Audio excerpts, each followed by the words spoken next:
जब भीष्म पितामह को अर्जुन ने बाणों की सैया पर लेटा दिया, तब भगवान कृष्ण आखिरी बार उनसे मिलने गए। उनको देखकर भीष्म पितामह ने अपने अंतिम शब्द में कहा, हे केशव, मुझे मेरे पिछले 10 जन्म याद है, लेकिन इसके बाद भी मैंने ऐसा क्या बड़ा अनर्थ कर दिया कि आज मुझे ये दिन देखना पड़ा।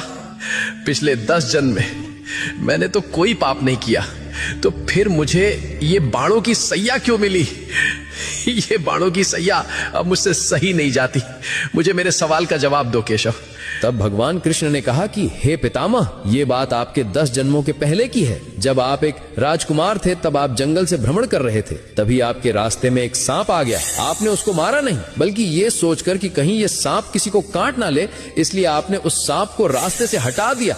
लेकिन गलती से बेचारा सांप कांटों के झाड़ में फंस गया। वो जितनी बार निकलने की कोशिश करता, वो उतना ही कांटों में और ज्यादा फंस जाता था। कई दिनों तक वो सांप उन कांटों में फंसा रहा और भगवान से प्रार्थना करता रहा कि हे प्रभु, इससे अच्छा तो मुझे मार ही देते। प्रभु, जिसने भी मेरे साथ ऐसा किया है, उसके साथ भी ऐसा ही करना।